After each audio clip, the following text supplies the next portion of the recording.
Je me tenais devant la maison de ma mère, serrant dans mes bras la machine à café hors de prix que je lui avais achetée pour son anniversaire. Le carton était lourd et je me déplaçais nerveusement d'un pied sur l'autre, attendant que quelqu'un vienne ouvrir. 2 000 €. C'est ce que j'avais dépensé pour ce cadeau, dans l'espoir qu'il referme le fossé entre nous après des années de relations compliquées. Maman avait toujours adoré le café. Chaque matin, quand j'étais enfant, elle préparait une cafetière toute fraîche en fredonnant doucement. C'était l'un des rares souvenirs chaleureux qu'il me restait d'elle, avant que tout ne change. La porte s'ouvrit brusquement. C'était Richard, mon beau-père.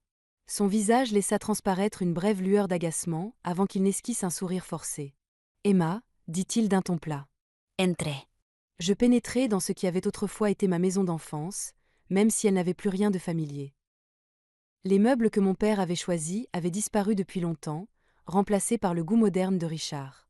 Même les photos de famille qui bordaient autrefois le couloir avaient été remplacées par des clichés de Richard, de ma mère et de ses 2 filles. Je le suivis dans le couloir, le poids de la machine à café semblant s'alourdir à chaque pas. Le salon était rempli de monde, des amis de maman que je reconnaissais à peine, et bien sûr, mes demi-sœurs, Mélissa et Jessica. Elles étaient à la fac désormais, mais vivaient toujours à la maison. « Emma !» s'écria ma mère en me voyant. Elle portait une robe visiblement chère, ses cheveux parfaitement coiffés. Tu es ben yo. « Joyeux anniversaire, maman, dis-je avec un sourire un peu figé en lui tendant le paquet. J'ai pensé que ça te plairait. Ses yeux s'illuminèrent en voyant la grosse boîte, et pendant un bref instant, j'eus un espoir. Peut-être que c'était le tournant. Peut-être que ce cadeau extravagant lui ferait enfin me prêter attention. Elle arracha le papier cadeau avec empressement, mais à la seconde où elle découvrit ce qu'il y avait à l'intérieur, son expression changea. Ses lèvres se pincèrent en une ligne fine de déception, et elle posa le carton sans même l'ouvrir. « Une machine à café », dit-elle d'un ton plat. « Eh bien, c'est pratique. » Le silence tomba dans la pièce. Tous les regards se tournèrent vers moi. Jessica murmura quelque chose à l'oreille de Mélissa, et elles échangèrent un sourire moqueur. « C'est un modèle haut de gamme », expliquai-je maladroitement. « Elle peut faire tous les types de café, latte, cappuccino, tout. Je me souvenais à quel point tu aimais le café, alors… Merci, Emma, dit-elle d'une voix glaciale. Allez, mangeons du gâteau. » Le reste de la soirée fut un calvaire. Ma mère me parla à peine, alors qu'elle riait et bavardait joyeusement avec tout le monde. Je restai dans un coin, à grignoter mon gâteau, me demandant pourquoi j'avais pu croire que cette fois serait différente. Tout avait commencé 10 ans plus tôt, j'avais 19 ans. C'est à ce moment-là que mon monde s'est écroulé. Mon père est tombé malade. Un cancer. Et en 6 mois, il est parti. J'étais anéantie, perdue sans lui. Papa avait toujours été mon roc, la seule personne qui me comprenait vraiment. Je pensais que maman et moi allions nous rapprocher, portés par notre chagrin commun. Au lieu de ça, elle a rencontré Richard, à peine un mois après les funérailles. Et 6 mois plus tard, ils étaient mariés. Lui et ses filles ont emménagé chez nous. J'étais encore à la fac, regardant ma maison se transformer en un lieu que je ne reconnaissais plus. Chaque fois que j'entrais dans une pièce où se trouvaient maman, Richard et les filles, ils s'interrompaient, comme si je dérangeais quelque chose de précieux. Maman passait tout son temps avec ses nouvelles filles. Sorties shopping, devoirs, moments complices, tout ce qu'elle faisait avant avec moi. Elles ont besoin de moi, disait-elle quand j'essayais de lui parler. Elles doivent s'adapter à une nouvelle maison, une nouvelle école. Et moi? J'avais envie de hurler.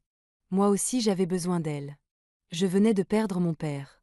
Mais je ne l'ai jamais dit. À la place, je me suis enfermée dans le silence, jusqu'à ce que je n'en puisse plus. Mon grand-père, le père de papa, vivait de l'autre côté de la ville. Il m'a proposé de venir vivre chez lui, et j'ai sauté sur l'occasion. C'était la meilleure décision que j'ai jamais prise. Oui, ça rallongeait le trajet jusqu'à la fac, mais je m'en fichais. Pour la première fois depuis la mort de papa, j'avais à nouveau une famille. Grand-père comprenait ma douleur. Il était en deuil lui aussi, pas seulement pour son fils, mais pour la façon dont maman était passée à autre chose si vite. « Ton père serait fier de toi », me disait-il. Et ces mots-là valaient tout l'or du monde. Je continuais de rendre visite à maman, mais chaque fois, c'était plus douloureux que la précédente. Le coup de grâce fut quand elle me tendit un carton rempli des affaires et photos de papa. « On n'a plus besoin de tout ça, dit-elle. Richard pense qu'il est temps d'aller de l'avant. » C'est là que j'ai su que je l'avais perdu pour de bon. J'ai ramené le carton chez grand-père, et on a passé la soirée à feuilleter les photos ensemble, partageant nos souvenirs de l'homme qu'on aimait tant et qui nous manquait terriblement. Après ça, mes visites sont devenues de plus en plus rares. J'étais bien chez grand-père. Il était devenu ma famille, mon soutien, mon tout. Et pendant un temps, ça me suffisait. Je sortis de mes pensées quand je réalisai que la fête touchait à sa fin. Les invités s'en allaient, lançant à maman leurs derniers vœux, des compliments sur sa maison, sa robe, sa vie parfaite. Je me levai, prête à partir. Emma, m'appelait-elle. Reste un peu. Il faut qu'on parle. J'hésitai, puis acquiesçai. Quelque chose dans sa voix me nouait le ventre. Je ne savais pas ce qui m'attendait, mais au fond, je sentais que ce ne serait rien de bon. Quand le dernier invité fut parti, maman se tourna vers moi avec ce regard que je connaissais trop bien. Richard se tenait à ses côtés, les bras croisés, pendant que Mélissa et Jessica traînaient non loin, affichant le même sourire narquois. Emma, dit maman d'une voix sèche, tu aurais pu m'offrir quelque chose de plus, cher. Je clignai des yeux, stupéfaite. La machine à café m'a coûté 2 000 €. Ils éclatèrent tous de rire comme si j'avais raconté une blague. Maman secoua la tête. Une machine à café, sérieusement? Tu as tout cet argent de ton grand-père, et c'est ça que tu m'offres? Je pensais que ça te plairait, répondis-je, me sentant idiote. Tu as toujours adoré le café. Ça fait des mois que je laisse des indices sur le collier en diamant que je veux, s'énerva-t-elle. Mais apparemment, tu es trop bête pour les comprendre. Maintenant qu'elle le disait, je me souvenais effectivement qu'elle avait parlé d'un collier, mais je n'avais pas compris que c'était des allusions pour moi. Épargne-nous tes excuses, lança Jessica. Mon Dieu, t'es lente. Mélissa hocha la tête. On supporte ta présence uniquement parce que maman pensait qu'on pourrait tirer de l'argent de toi. Mais t'es trop radine pour partager quoi que ce soit de vraiment intéressant. Je me tournai vers maman, espérant un mot pour me défendre. Mais elle hocha la tête en silence. Tu as toujours été égoïste, Emma. Depuis que tu es toute petite. Je n'en croyais pas mes oreilles. Je vous ai donné de l'argent à chaque fois que vous en demandiez. De la petite monnaie, ricana Richard. Ton grand-père t'a laissé 400 000 € et une maison. Tu pourrais être un peu plus généreuse avec ta famille. De Gage. Et ne reviens que quand tu seras prête à agir comme une vraie fille. Je partis sans dire un mot, les larmes embrouillant ma vue pendant que je rentrais chez moi. Comment avais-je pu être aussi naïve? Je croyais vraiment qu'on reconstruisait notre relation. Mais en réalité, ça n'avait toujours été qu'une question d'argent. Cette nuit-là, impossible de dormir. Vers 2 heures du matin, j'ai ouvert les réseaux sociaux, et mon estomac s'est noué. Maman avait posté une photo de la machine à café avec cette légende. Un truc inutile offert par la fille la plus inutile et avare du monde. Ses amis avaient déjà inondé les commentaires de messages de soutien envers elle, et de critiques envers moi. Tu mérites mieux qu'une fille aussi radine. Quel cadeau débile. À mesure que je lisais ces commentaires haineux, ma tristesse se transforma en colère. C'était la goutte d'eau. Pendant des années, j'avais laissé ma mère me piétiner, m'accrochant au moindre signe d'affection. C'était terminé. Je me rappelais alors quelque chose que grand-père avait mentionné un an avant sa mort, une histoire d'argent liée à maman. Il était temps de fouiller dans ses vieux dossiers. Le lendemain matin, je me rendis dans le bureau de grand-père, une pièce que j'avais gardée exactement comme il l'avait laissée. Son bureau était toujours recouvert de classeurs bien rangés. Je me mis à fouiller dans l'armoire métallique où il rangeait les documents importants.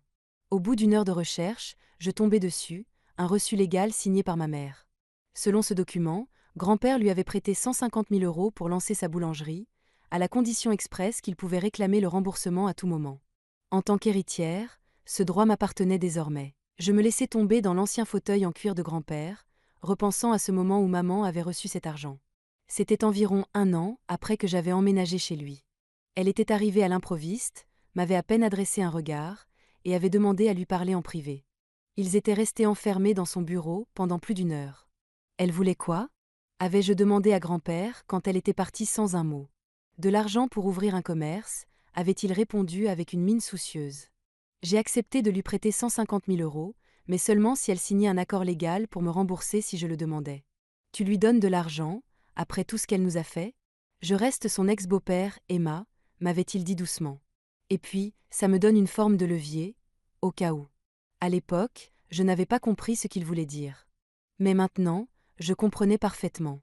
Grand-père pensait toujours à l'avenir. Grâce à cet argent, maman avait ouvert une boulangerie dans un quartier animé. Le commerce avait bien marché, et très vite elle se vantait de son succès sur les réseaux sociaux, publiant des photos de sa nouvelle voiture, de vacances luxueuses avec Richard et les filles. Toujours avec des légendes du style femme d'affaires autodidacte. Puis, juste après ma remise de diplôme, grand-père avait eu une crise cardiaque massive. Il était parti avant même que j'aie pu lui dire adieu. J'étais effondrée. Il avait été mon pilier pendant 4 ans. La seule vraie famille qu'il me restait. Selon son testament, tout ce qu'il possédait, la maison, les 400 000 € d'économie, me revenait. Je n'étais pas surprise. Ce qui m'a surprise, en revanche, c'est que maman soit venue dès le lendemain de l'enterrement pour réclamer sa part de l'héritage. J'ai refusé. On s'est disputé. Elle m'a traitée d'égoïste et d'ingrate. Je lui ai dit qu'elle n'avait aucun droit sur l'argent de grand-père, surtout après la façon dont elle avait effacé papa de sa vie. Elle est partie furieuse. Et on ne s'est plus parlé pendant 3 ans. Pendant ce temps, j'ai construit une vie stable. Un bon poste dans le marketing, une maison payée, des économies bien investies. Je n'étais pas riche, mais je vivais confortablement. Puis, à Noël dernier, dans un élan de faiblesse lié à la saison, je lui ai envoyé un simple message de vœux. À ma grande surprise, elle m'a répondu chaleureusement et m'a invité pour une fête de Noël. Naïvement, j'ai cru à un possible rapprochement. J'ai acheté des cadeaux pour tout le monde et j'y suis allée. Maman semblait sincèrement heureuse de me voir. On a échangé des cadeaux, dîné ensemble, et pour la première fois depuis des années, j'ai cru qu'une relation était possible. Un mois plus tard, elle m'a appelé pour me demander 10 000 €, m'expliqua maman. Les équipements de la boulangerie sont tombés en panne, tout est à l'arrêt. Sans réfléchir, j'ai effectué un virement sur son compte. Tu me sauves la vie, Emma, dit-elle. Je savais que je pouvais compter sur toi. C'est comme ça que tout a commencé.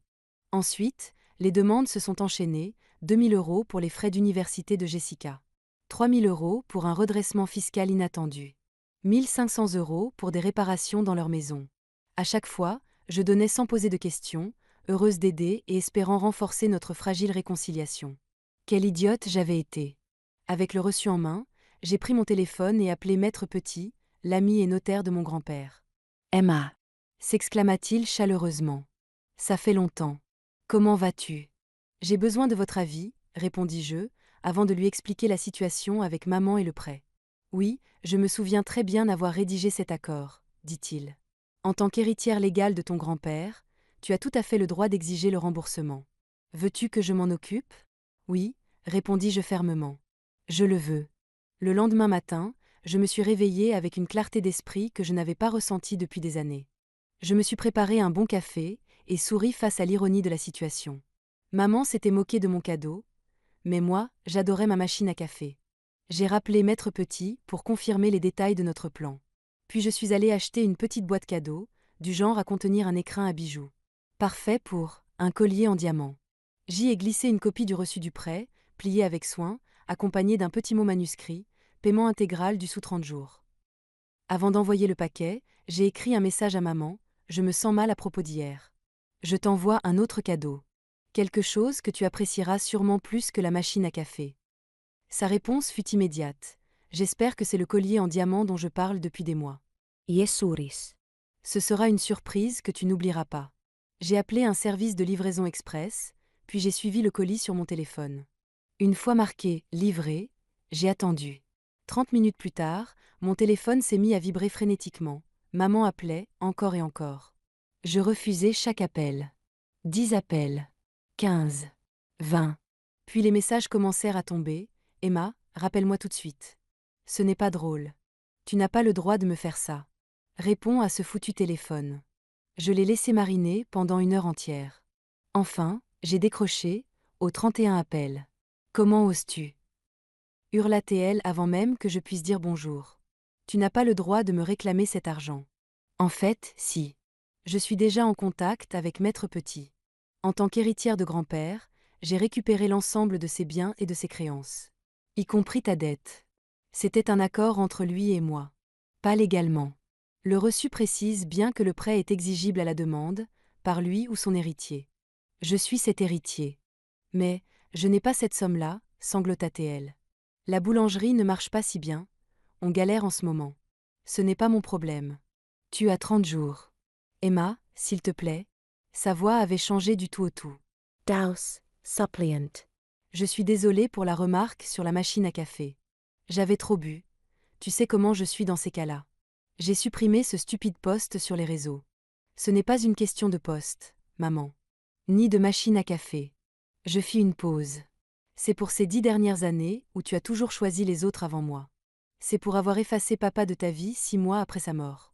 Pour m'avoir traité comme un distributeur de billets, tout en m'accusant d'être radine. Elle se tut un moment. Qu'est-ce que tu veux, Emma? Une excuse? Très bien. Je suis désolée. J'aurais pas dû passer à autre chose si vite après la mort de ton père. J'aurais pas dû laisser Richard tout changer. J'aurais pas dû t'écarter. Je ne veux pas tes excuses. Je veux mes 150 000 euros. Tu as 30 jours. Les 2 semaines suivantes, elle a tout essayé. Appel, message, email. Quand j'ai bloqué son numéro, elle est venue chez moi. Je ne lui ai jamais ouvert. Je l'observais discrètement par la fenêtre alors qu'elle restait là, sur mon perron, pendant près d'1 heure, alternant entre frapper et s'asseoir sur les marches, la tête dans les mains.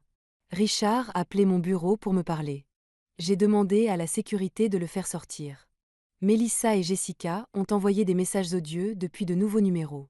Quand j'ai bloqué cela aussi, elles m'ont appelé sans cœur, cruelle, fille indigne. J'ai tout conservé comme preuve de harcèlement, au cas où. Même certaines amies de maman sont intervenues. Un jour, sa meilleure amie, Suzanne, m'a interceptée sur le parking du supermarché. Tu vas détruire ta mère, dit-elle.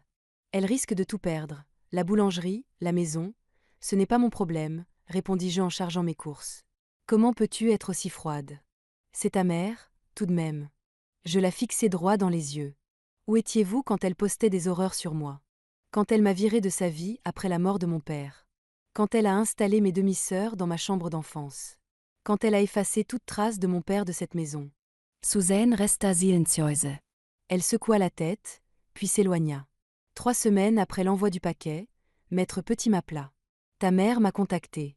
Elle a trouvé une solution, un prêt bancaire. Elle remboursera la totalité de la somme. On se voit demain pour finaliser tout ça. Tu veux être présente? Je réfléchis un instant. Oui. Je veux être là. Le lendemain, j'ai retrouvé maman dans le bureau de maître Petit. Elle avait l'air épuisée. Pâle, avec des cernes profondes. Un instant, j'ai ressenti une pointe de regret. Mais je me suis souvenu de son visage hilar quand elle s'était moquée de moi. Je me suis souvenu de toutes ses moqueries sur mon cadeau. De cette légende cruelle sur son poste. Des années de négligence. Maman m'a à peine regardé en signant les papiers, puis elle a tendu un chèque de banque de 150 000 euros. Maître Petit vérifia tout, puis me fit un signe de tête. Cela conclut notre affaire, déclara-t-il solennellement. Alors que nous nous levions pour partir, maman s'adressa à moi pour la première fois depuis des semaines. J'espère que tu es contente, maintenant, dit-elle d'un ton plat. Tu nous as détruits. C'est ce que tu voulais, non? Je n'ai jamais voulu te ruiner, maman, répondis-je doucement. Je voulais juste que tu m'aimes comme tu aimes ta nouvelle famille. Elle éclata d'un rire amer. Pendant des années, je me suis dit que j'avais été une bonne mère. Que le problème venait de toi. Trop sensible, trop collante, trop comme ton père. Elle me regarda en secouant la tête. En te regardant aujourd'hui, je le revois en toi. Cette même fierté têtue. Cette incapacité à plier. Tu es une fille terrible, Emma. Mais je suppose que je n'ai pas été une très bonne mère non plus. Elle sortit sans attendre ma réponse. Je restai là, me sentant étrangement vide. Ce n'était pas la conclusion que j'avais imaginée. Pas de soulagement. Pas de triomphe. Juste un creux, là où la colère avait vécu trop longtemps. Vous allez bien? Demanda maître Petit. Je hochai la tête. Je le serai. Sur le chemin du retour, je me suis demandé si j'avais bien fait. L'argent n'était pas vraiment le sujet. C'était symbolique. Je voulais qu'elle ressente une infime part de la douleur qu'elle m'avait causée. Avais-je agi comme elle? Peut-être. Mais pour la première fois depuis des années, j'avais repris le contrôle de ma propre histoire. Un mois passa. Je me plongeais dans le travail, sans penser à maman ni à sa famille. Leurs problèmes ne me concernaient plus. Mais la curiosité finit par l'emporter, et un soir, je suis allée jeter un œil à ses réseaux sociaux. Silence Radio. Son compte, habituellement actif, était muet. Le dernier post remontait à 2 semaines. Une photo d'un panneau, à vendre, devant sa boulangerie. J'ai ressenti un certain soulagement. Les actes ont des conséquences. Et maman les affrontait enfin. Je refermai l'onglet et me servis un verre de vin pour fêter ma liberté retrouvée. Mon téléphone sonna. C'était Lisa, une collègue. Tu ne vas pas croire qui je viens de voir bosser chez Maison Burton, lâcha-t-elle sans détour. Qui? Ta demi-sœur. La plus jeune. Jessica, c'est bien ça? Jesúris. Tessure? Positive. Elle rangeait des pulls dans le rayon femmes. Elle avait l'air misérable. Je la remerciai pour l'info et raccrochai. Donc c'était vrai. Ils étaient vraiment en galère. Bean. Le remboursement du prêt les avait frappés exactement comme il fallait. Une semaine plus tard, je faisais des courses. En tournant dans le rayon des céréales, je tombai sur Mélissa. Elle portait l'uniforme du supermarché et réapprovisionnait les étagères. Elle me vit. Nos regards se croisèrent brièvement, puis elle disparut aussitôt dans la réserve. Je terminai mes achats sans me presser. Alors que je chargeais mes sacs dans le coffre, je la vis m'observer depuis l'autre côté du parking. Elle fumait une cigarette pendant sa pause. Quand elle croisa mon regard, elle la jeta et s'approcha d'un pas sec. « T'es contente, maintenant ?» me lança-t-elle, la voix dure, mais tremblante. « En fait, oui, répondis-je calmement. Je le suis. Eh bien voilà ma vie maintenant, à cause de toi, dit-elle en montrant son uniforme. J'ai dû abandonner la fac. Jessica aussi. Maman et Richard n'ont plus les moyens de payer nos études, pas après ton fichu remboursement. Soyons honnêtes, répondis-je en croisant les bras. Pendant des années, toi, Jessica et ton père m'avaient traitée comme une étrangère. Vous avez envahi ma maison d'enfance et effacé toute trace de mon père en quelques mois. Mélissa détourna les yeux, mal à l'aise. Ce n'était pas notre choix. C'était celui de maman et papa. Et à l'anniversaire? Tu te souviens ce que Jessica a dit? Que vous ne m'aviez reparlé que pour l'argent. Tu m'as traité de radine parce que j'ai offert un cadeau à 2000 € au lieu de diamants. Ye Ares. Vous me voyez comme votre distributeur personnel. Rien d'autre. Mélissa resta silencieuse, incapable de répondre. Vous ne m'avez jamais vue comme de la famille. Juste comme une vache à lait. Eh bien, la vache a décidé d'arrêter de donner du lait. À vous de gérer maintenant. Elle ouvrit la bouche, puis la referma sans rien dire. Je dois retourner bosser, murmura-t-elle en tournant les talons. Bon courage avec les rayons, lancai-je. Je montai dans ma voiture, plus légère que je ne l'avais été depuis des années. Pas de culpabilité. Pas de regret. Juste la satisfaction d'avoir enfin défendu ma place. 2 jours plus tard, je passai devant la boulangerie. Le panneau « À vendre » était toujours là, mais désormais, il y avait un autocollant « Vendu » collé dessus. Sur un coup de tête, je me garai et entrai dans le café voisin. Le barista me reconnut. J'y étais venu plusieurs fois quand maman avait ouvert sa boutique. Dommage pour douce rêverie, hein? Dit-il en me servant mon café. Les choses ne se passent pas toujours comme prévu, répondis-je prudemment. Il se pencha vers moi, baissant la voix. Entre nous, je crois qu'elle a eu les yeux plus gros que le ventre. Elle a commencé trop grand, pris trop de dettes. Voilà ce qui arrive quand on veut vivre au-dessus de ses moyens. Je hochai la tête et allai m'installer près de la fenêtre avec mon café. Ces mots confirmaient ce que je soupçonnais. Maman avait toujours été obsédée par les apparences. Montrer qu'elle avait réussi. La voiture de luxe, les vacances Tapax en Graveleuil, les fringues de marque, et pourtant, sa boutique battait de l'aile. Avait-elle seulement utilisé mes 10 000 € pour réparer la boulangerie? Probablement pas. Le week-end suivant, j'ai décidé de prendre un vrai temps pour moi. Je l'avais mérité. Une célébration de ma victoire. Et de mon indépendance retrouvée. J'ai réservé un petit cottage sur la côte, pour 2 semaines de repos bien méritées. Sur la plage, en refermant ma valise, je me sentais grisée par toutes les possibilités qui s'ouvraient à moi. Le petit cottage était parfait, simple, paisible, avec pour seule compagnie le bruit des vagues. Je passais mes journées à marcher sur le sable, à lire les livres que je repoussais depuis des mois, à savourer ma liberté. Plus de manipulation. Plus de culpabilité. Plus personne pour profiter de mon argent.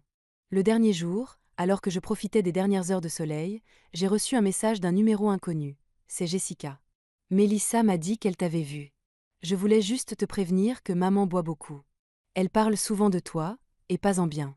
Éloigne-toi, si tu veux pas d'ennui. Je n'ai même pas répondu. Je l'ai supprimé aussitôt. Leurs problèmes ne me concernaient plus. À mon retour, une lettre m'attendait dans la boîte aux lettres. Du papier à en-tête formelle, sans adresse d'expéditeur. À l'intérieur, un mot écrit de la main de maman. Emma, je ne te pardonne pas pour ce que tu as fait. Tu as choisi l'argent plutôt que la famille, tout comme moi j'ai autrefois choisi une nouvelle famille plutôt que toi. Peut-être qu'on se ressemble, au fond. Ne nous contacte plus. On se débrouillera sans ta charité, ni ta cruauté. Maman, je l'ai relu 2 fois. Puis je les déchirai en tout petits morceaux et jetai à la poubelle. Plus de manipulation émotionnelle. Plus de culpabilité. C'était fini. La vie a commencé à s'améliorer. Je suis retournée au travail avec une énergie nouvelle.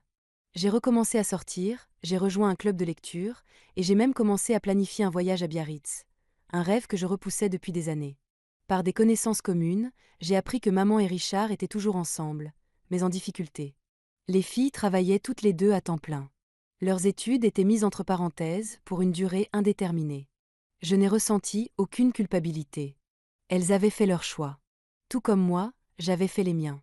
Elles avaient choisi de me traiter comme une étrangère. D'effacer le souvenir de mon père. De me voir comme une tirelire ambulante.